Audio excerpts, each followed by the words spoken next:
908 KTRS Radio, through the magic of technology and through our partnership with STLTODAY.com and the St. Louis Post-Dispatch.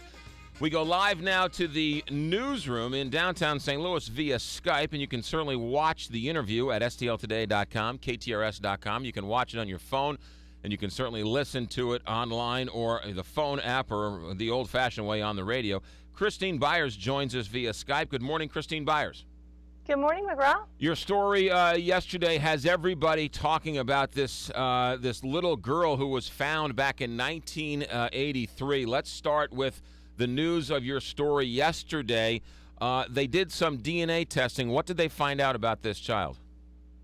Well, her remains were found in June, finally after a years-long search.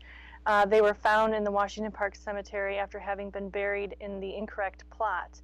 And since then, the police department has invited researchers from the Smithsonian as well as the University of North Texas to come and do sort of the latest and greatest forensic testing on the remains.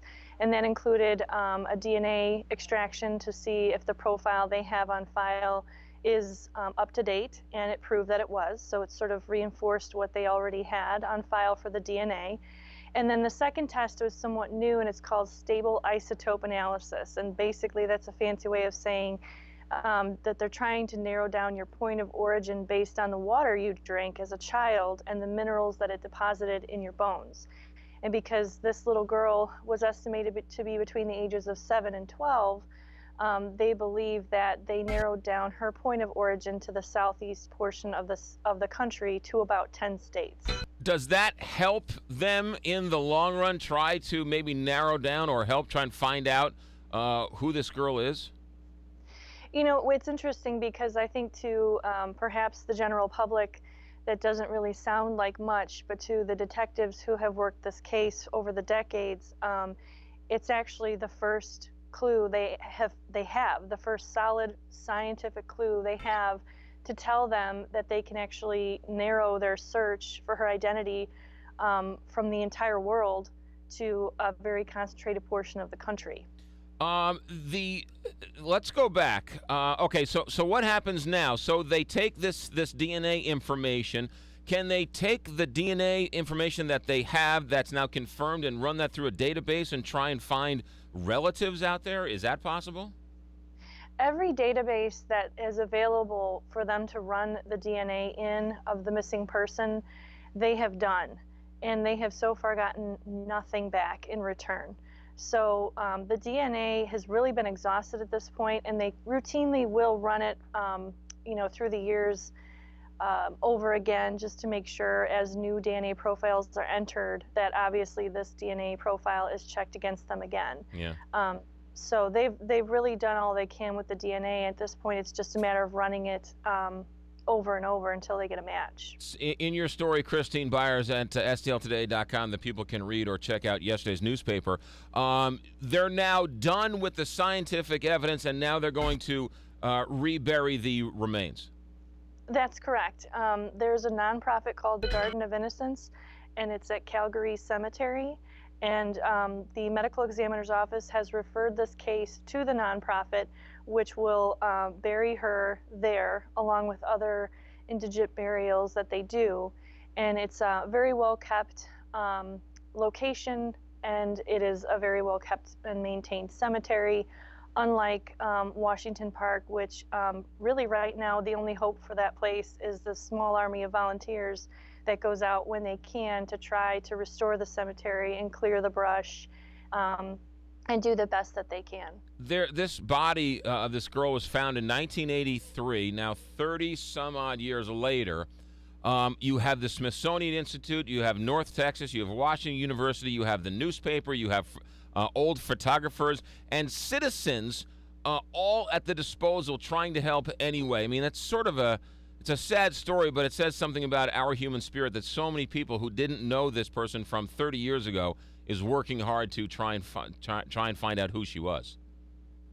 Absolutely. I mean, and that's one of the points that the detective made too during the interview was really at this point in time, with no family members that have ever come forward to claim her, certainly no suspects, no suspect information, or even a suspect's family. Really, the volunteers and the people in the community are all that's left to care about this case. When are they going to rebury the remains? And you're expecting, or are people expecting, just strangers, general public people, to come and pay their respects to the girl? Absolutely. As far as I know, the event is open to the public, and it is at 10 a.m. February 8th at the cemetery in the Garden of Innocence.